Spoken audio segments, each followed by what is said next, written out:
अमीर माँ की बदसूरत बेटियों का खूबसूरत आईना। ओह माय गॉड, थक गई इन बच्चों को लेकर। इनके पापा आ नहीं सकते थे क्या?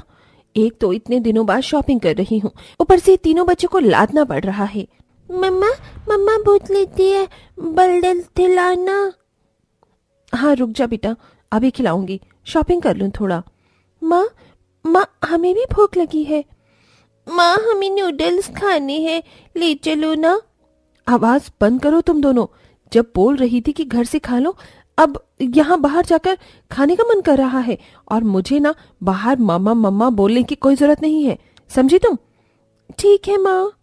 सोनाक्षी अपने बच्चों के साथ जा रही होती है कि उसकी दोस्त रितिका उसे देखकर रुक जाती है। हे सोनाक्षी, तू यहाँ? ये गोद में तेरा बेटा है ना? हाँ रितिका, और बता तू कैसी है? मैं तो ठीक हूँ, तेरा बेटा तो बहुत सुंदर है। और ये दोनों लड़कियां कौन है अजीब सी? ये मेरी नौकरानी की बेटी है, तो ले आई बस। अब बच्चे हैं, है ना?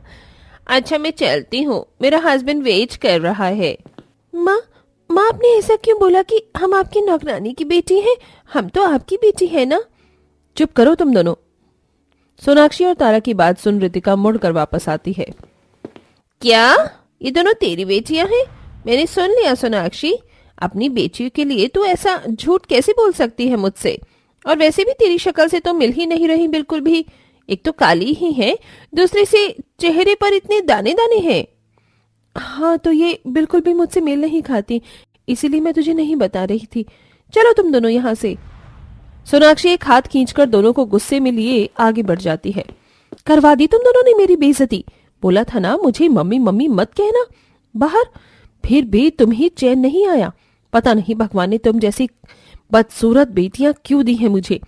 मुझे मेरा शौर्य बेटा ही सही है, कुछ नहीं दिलाऊंगी अब मैं तुम्हें। सोनाक्षी के तेज डांटने पर बच्चों की आंखों में आंसू आ जाते हैं और वो अपने बेटे को मैकडी पर ले जाकर बर्गर खिलाती है, जहां उसकी बदसूरत बेटियां अपने भाई को बर्गर खाते हुए देखती हैं। माँ माँ हमें भी खिला दो ना। कुछ नहीं खिलाऊंगी अब मैं तुम दोनों को, समझी? तुम बेइज्जती करवा देती हो मेरी, और यहाँ पर भी लोग हैं फिर भी तुम्हारी वही बोलना बंद नहीं हो रहा। सॉरी। दोनों बेटियां माँ को कान पकड़कर सॉरी बोलती हैं।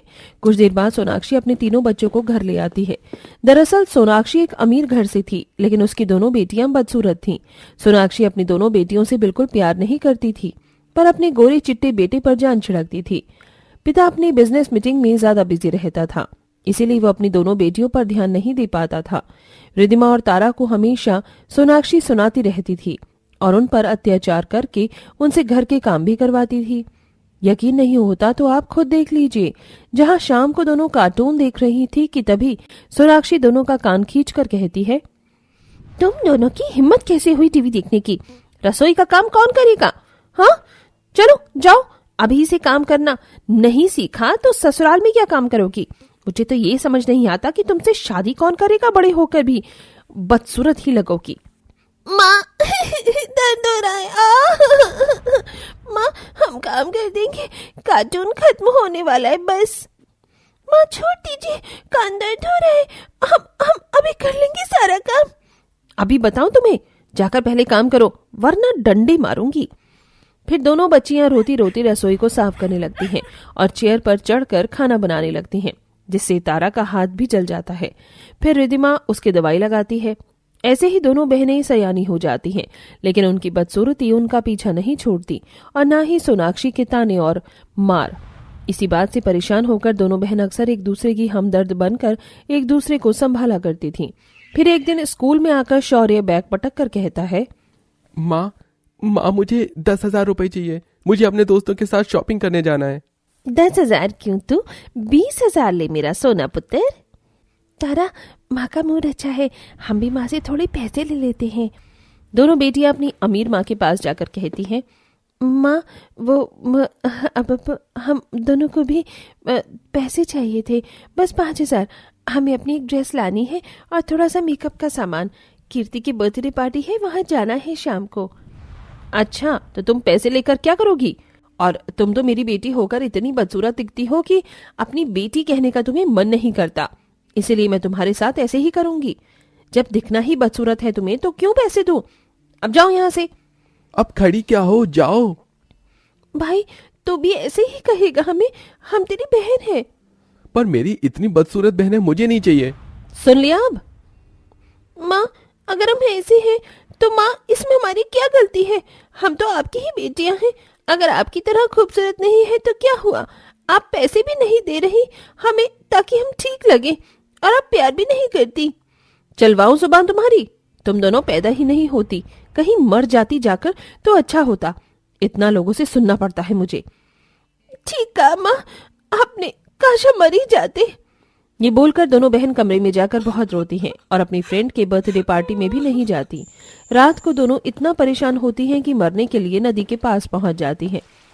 तारा, माँ सही कह रही थी, हम किसी लायक नहीं है, हमें मर ही जाना चाहिए था। हाँ दीदी, माँ ने भी कभी प्यार नहीं किया, इस वजह से हमारा छोटा भाई भी हमसे नफरत करता है, और पापा ने तो काम के सिलसिले में हम पर कभी ध्यान ही नहीं दिया। आज हम दोनों अपनी भी और माँ की भी सारे दुख खत्म कर देंगे।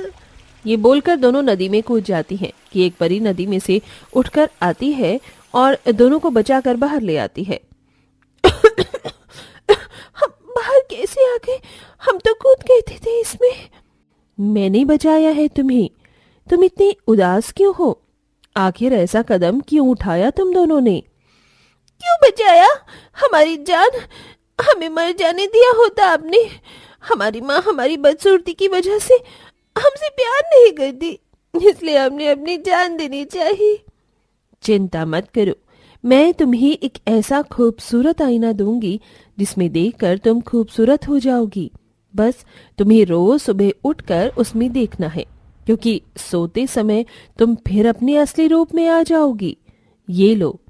ये बोलते ही परी उन्हें खूबसूरत आईना देती है। क्या सच में ये काम करेगा? हाँ बिल्कुल, अभी देख लो आजमा कर। फिर दोनों बहनें उस जादुई आईने में देखती हैं तो एक चमकती हुई रोशनी में दोनों बहनें खूबसूरत बन जाती हैं। अरे वाह, इतने सुंदर तो हम कभी नहीं लगे। देख तारा, मैं गोरी हो गई, मेरा कालापन चला गया। हाँ बहन, और मेरे चेहरे से भी सारे दाग धब्बे चले गए। थैंक यू जादुई परी के जादू आईने, इससे हम खूबसूरत बन गए। अब माँ हमें प्यार करने लगेगी। हाँ बिल्कुल, अब मैं चलती हूँ। अपने मुताबिक कभी भी छोटा और बड़ा कर सकती हो, और छुपा कर रखना, वरना अंजाम जानती हो। ये बोलकर परी नदी में चली जाती है और दोनों बहनें कहती हैं, जादुई आईने छोटा बन जा। उनके बोलते ही चमचमाती रोशनी में एक जादुई खूबसूरत आईना छोटा हो जाता है। जैसे वो अपनी हथेली में घर ले जाकर अलमारी में छुपा के रख देती हैं और सो जाती हैं।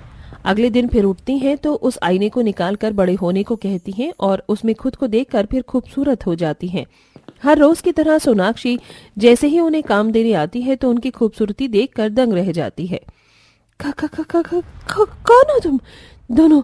बेटे की शक्ल जैसी मेरी, और वो बदसूरत कहाँ है दोनों? रिधिमा, तारा कहाँ हो? माँ हम दोनों ही हैं, रिधिमा और तारा। क्या? माँ मुझे?